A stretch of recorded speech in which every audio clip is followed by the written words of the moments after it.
subscribers, dear students. Today I am going to start the next lecture on the continuous series Indian history.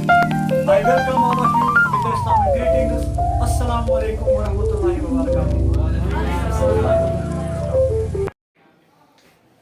Listen बेटा, आज का जो हमारा topic है that is हमने लिया है इंडियन हिस्ट्री से हमने आज का टॉपिक लिया है that is modern history. Modern history में देखिए हम जो हमारा मॉडर्न पीरियड है इंडियन हिस्ट्री का जो मॉडर्न पीरियड है वो बेटा अगर जेम्स मिलर्स की क्लासिफिकेशन के हिसाब से भी देखेंगे, जो जेम्स मिलर्स ने क्लासिफिकेशन की है 1817 में उसकी क्लासिफिकेशन है। किसने दी है बेटा क्लासिफिकेशन? ये जेम्स मिलर्स ने दी है क्लासिफिकेशन। अब वो किसके बारे में दी है? इंडियन हिस्ट्री के बारे में। किसके बारे में बेटा? इंडियन हिस्ट्री के बारे में। Very good.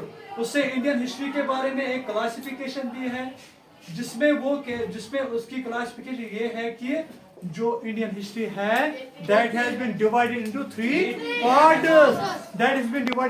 पार्ट्स। एक तो उसका पार्ट जो है जो हिंदू डोमिनेटेड है दैट इज इंडियन हिस्ट्री को वो क्या कहते हैं, क्या पहला फेज उसका क्या था? हिंदू डोमिनेटेड, ठीक है, यानी कि एंशिएंट पीरियड जो है वो हिंदू डोमिनेटेड था, और जो मिडिवल पीरियड है वो मुस्लिम डोमिनेटेड था, और जो थर्ड पार्ट है यानी कि मॉडर्न पीरियड उसको हम क्या कहते हैं? British history. ठीक है बेटा, तो इस तरह से हमने आज इसी का एक लास्ट पार्ट लिया है वो है मॉडर्न हिस्ट्री। ठीक है बेटा, क्या है हमारा आज का topic? Very good. Modern history में हम उठाएंगे सबसे पहले जो हमारी मॉडर्न हिस्ट्री है वो किस पे डिपेंड है? वो सारा आ जाता है हमारा ब्रिटिश पीरियड। ठीक है, वो क्या आता है हमारा? British period. और हमने आज इसके फेजेस उठाए। क्या उठाए हमने? इसके फेजेस जो modern British history British period के फेजेस उठाए। ठीक है, हमने इसको 3 फेजेस में इसको डिवाइड किया। पूरे ब्रिटिश पीरियड को हमने 3 फेज में डिवाइड किया। ठीक है, पहला फेज जो है बेटा इसका वो है मर्केंटाइल फेज। क्या है इसका पहला फेज?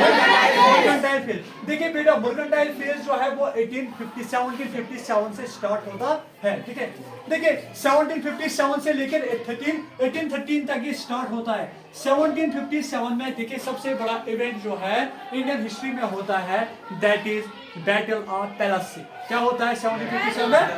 क्या होता है बेटा? Battle of Plessis.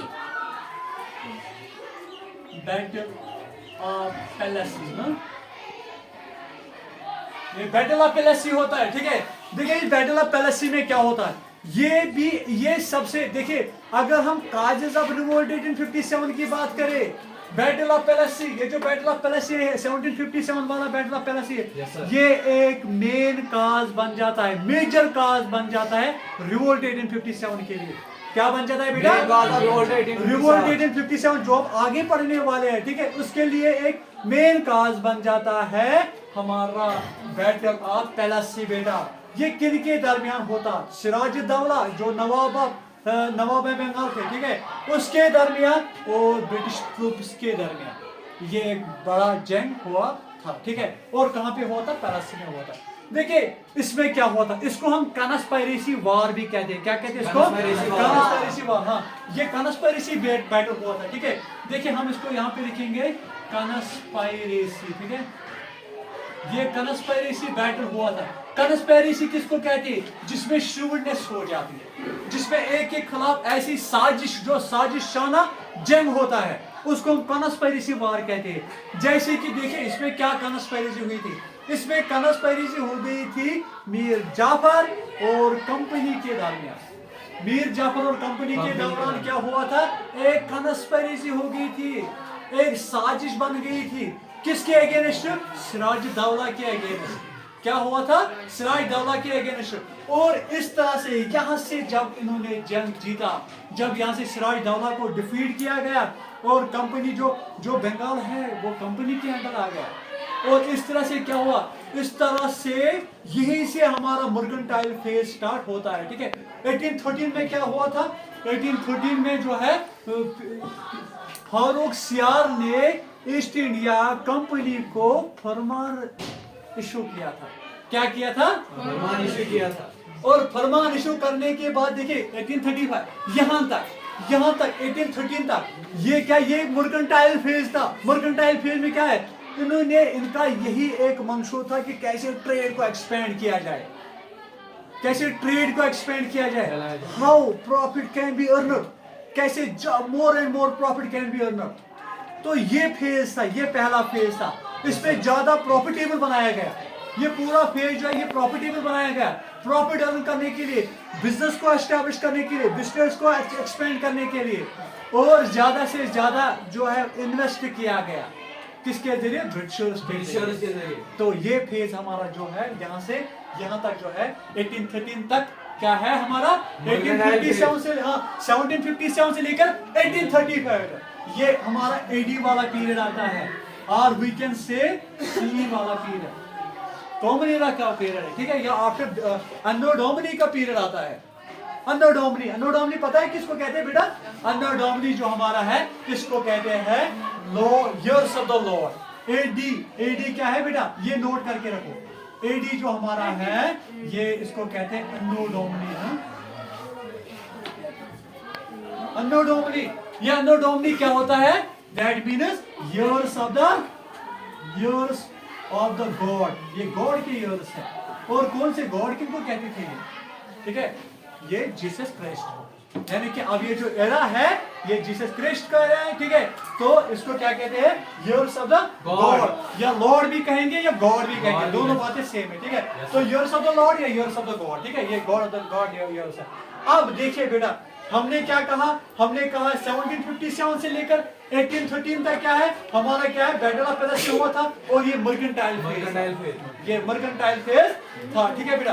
अब 1813 में क्या हुआ है, 1813 में कंपनी का जो फारूक सियार था, ये फारूक, हाँ लिसन बेटा carefully don't talk.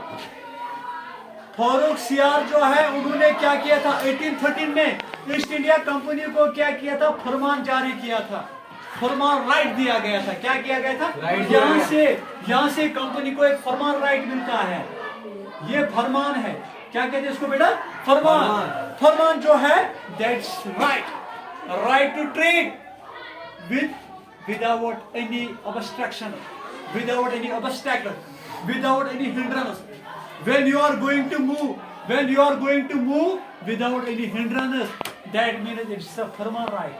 Farman right क्या था बेटा, कंपनी को फ्री ट्रेड राइट दिया था, तो कंपनी कहीं भी ट्रेड कर सकती थी। तो इंडिया के किसी भी कॉर्नर में फ्री ट्रेड कर रही थी, और without any obstacle, without any taxation, without any compulsion.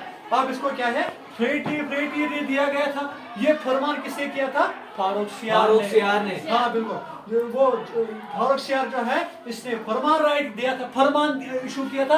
ये फरमान क्या था, ये फ्री ट्रेड राइट था, ठीक है, फ्री ट्रेडिंग राइट था ये बेटा, क्या था ये, फ्री ट्रेडिंग राइट। किसको दिया गया था, ये कंपनी को, गिवन टू द कंपनी, ये ईस्ट इंडिया कंपनी को फ्री ट्रेडिंग राइट दिया गया था। और इससे क्या हुआ, फ्री ट्रेडिंग राइट जो है, इससे कंपनी जो है उन्होंने खुले में ओपन उन्होंने क्या किया, ट्रेडिंग की, ओपन ट्रेडिंग हो गई कंपनी से, ठीक है। आगे गेटिंग दिस, समझ आया, किसको समझ आया बेटा, वेरी गुड प्रॉपर रिस्पॉन्स है इस टाइम। देखिए अब जो है यहाँ से जब ये 1857 का, यहाँ से क्या हुआ, यहाँ से एक इंडियन हिस्ट्री में एक मोड़ आ गया। तो वो कौन सा मोड़ था, दैट वाज रिवोल्ट ऑफ 1857। यहाँ से हमारे 1857 में क्या हो गया, रिवोल्ट स्टार्ट हो गया, ठीक है। रिवोल्ट जब स्टार्ट हो गया, रिवोल्ट ऑफ 1857, रिवोल्ट ऑफ 1857 यहाँ से स्टार्ट हो गया। और रिवोल्ट ऑफ 1857 में हमने क्या देखा, रिवोल्ट ऑफ 1857 में इंडिया, ये पहला पीरियड था, ये पहला ईयर था, ये पहला एक वीकेंड से एक सेटबैक हो गया था कंपनी के लिए। पहली दफा कंपनी के खिलाफ एक बगावत स्टार्ट हो गई। और वो कौन सी बगावत थी, वो पूरे इंडिया वाइड थी बगावत। और स्टार्ट कहां से आ गई, उसके बहुत सारे काजेस थे।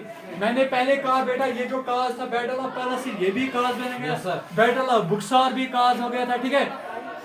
या हम कहेंगे कि मतलब ये जो डॉक्ट्रिन ऑफ लैप्स जो है वो भी काज बन गया था लॉर्ड डालहौजी के जरिए। और ये सारे काजेस बन गए। इमीडिएट काज इसका एक बन जाता है, वो था वो इंट्रोडक्शन ऑफ एनफील्ड राइफल। जब एनफील्ड राइफल इंट्रोड्यूस किए गए थे तो उन एनफील्ड राइफल्स के जरिए क्या किया गया था, उनको कार्ट्रिजेस वहां पे इस्तेमाल किए गए, उनकी सफाई के लिए कार्ट्रिजेस का इस्तेमाल किया गया।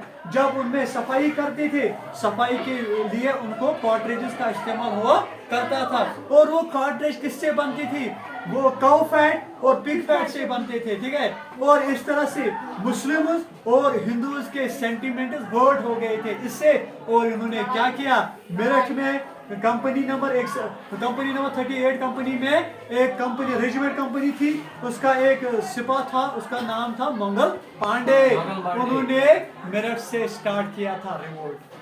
तो ये इमीडिएट काज बन गया इसका, ये इमीडिएट काज बन गया था, ठीक है। तो इस तरह से अब यहाँ से क्या हुआ, जब इनको रिवोल्ट का सामना करना पड़ा तो यहाँ से गवर्नर जनरल का पोस्ट हटाया गया, यहाँ से नया पोस्ट क्रिएट किया गया, वाइस रॉय का पोस्ट क्रिएट किया गया, और लॉर्ड कैनिंग पहला वाइस रॉय बनाए गए। यहाँ पे क्या बनाए गए, यहाँ पे लॉर्ड कैनिंग जो है, लॉर्ड कैनिंग क्या थे, वो first vice Roy of India बन गए।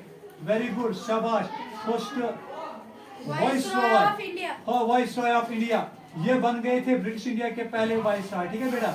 और इस तरह से कब बन गए, 1858 में। और इस तरह से पोस्ट चेंज हो गया, क्योंकि अब ब्रिटिशर्स को नई स्ट्रेटजी चेंज करनी पड़ी। यहाँ से डायरेक्टली क्राउन रूल होता है, अब कंपनी का रूल, यहाँ 1857 में कंपनी का रूल खत्म होता है और यहाँ से डायरेक्टली क्राउन रूल स्टार्ट होता है, ठीक है बेटा। और यहाँ से क्या हुआ, अब ब्रिटिशर्स को भी लगा नहीं, हम यहाँ ज्यादा देर तक टिकने वाले नहीं है। What we have to do, we have to make the British as a commercial point. हमें इंडिया को कमर्शियल पॉइंट बनाना है, हमें यहाँ से ज्यादा पैसा हासिल करना है, अपनी इकोनॉमी को डाउन ऊपर ले जानी है, जो हमारी इकोनॉमी है उसको ऊपर ले जाना है और उसको डेवलप करना है और इंडियन इकोनॉमी को हमें स्टार्ट करना है। तो यहाँ से इनका कमर्शियल फेज स्टार्ट हो गया। क्यों कमर्शियल फेज गए, क्योंकि अब इनको लगा अब हम ज्यादा देर तक यहाँ रहने वाले नहीं है, क्योंकि ये जो रिवोल्ट 1857 ये पूरे इंडिया वाइज रिवोल्ट हो गया था।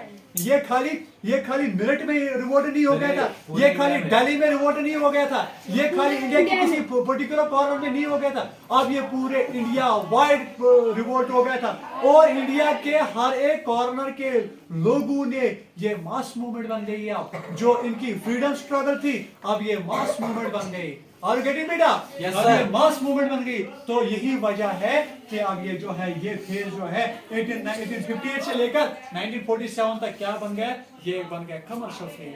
क्या बन गया, चलिए फिर मैं इसको हम रिकॉल करेंगे, 1 मिनट में इसको हम रिकॉल करेंगे, ठीक है भैया।